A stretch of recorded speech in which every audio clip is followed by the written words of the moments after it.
Patricia, sumasang-ayon ka ba na maging asawa si Carlo na narito ngayon, alinsunod sa batas at mga alituntunin ng ating banal na simbahan? Opo, Father.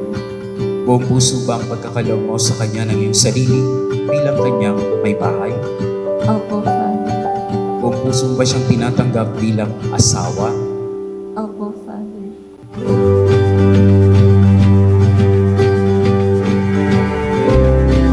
Tinawag kayo, Patricia at Carlo, sa buhay na ito kasi alam ng Diyos, dito kayo higit na mapapalapit sa isa't isa. Dito kayo lalago. Dito kayo magiging banal. Kaya sa inyong buhay pag-aasawa, lagi niyong isama ang tumawag, ang author ng love, si Jesus. Kayo ba'y handa marugain at palakihin ang mga anak na ibibigay sa inyo ng Diyos bilang mabuting Kristiyano? Opo, Father. Opo, Father.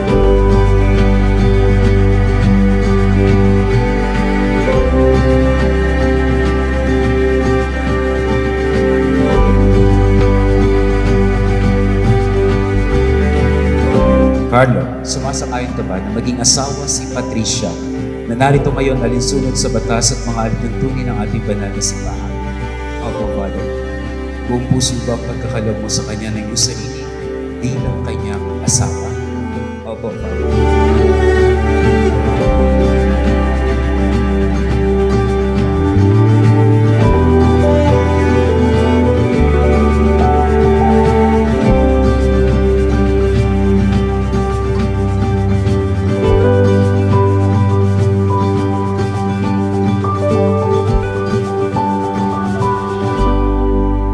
Carlo, meron ka ng katuwang, meron ka ng kasama sa buhay. Si Patricia. Patricia, hindi ka na rin nag-iisa. Kasama mo na si Carlo.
Hindi mainam na ang tao ay nag-iisa.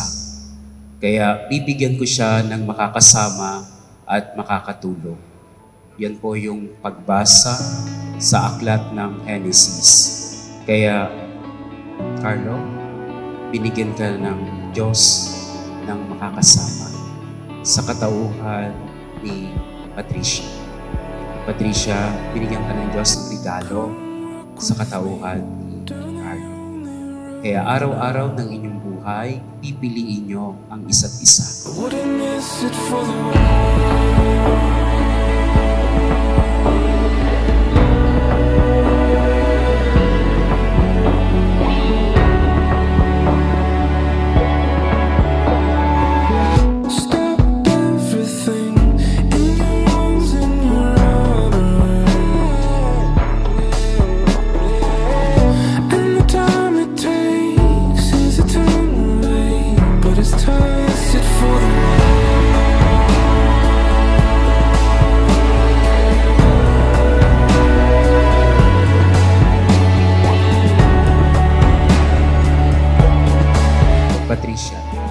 Ukalba sa iyong loob ang iyong pagparito upang makaisang dibdib si Carlo na iyong makamamahalin at paglilingkuran habang buhay. Opo, Father. Carlo, ukalba sa iyong loob ang iyong pagparito upang makaisang dibdib si Patricia na iyong makamamahalin at paglilingkuran habang buhay. Opo, Father. Iiwan ng lalaki ang kanyang ama't ina at magsasama sila ng kanyang asawa at sila ay magiging isa. Kaya hindi na sila dalawa, kundi isa. Ang pinagsama ng Diyos ay huwag paghiwalayin ng tao. And I wouldn't miss it for the world.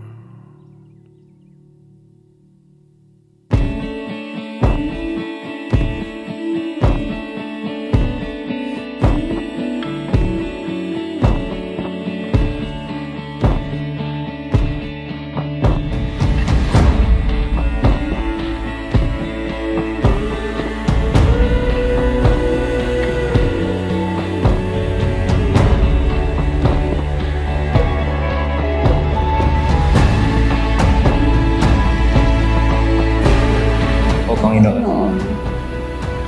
kami po ay loobin ng magkaisa ng kaloob at damdamin mula ngayon sa kaginhawaan ng kahirapan, sa karamdaman at kalusugan, sa lahat ng araw ng aming buhay.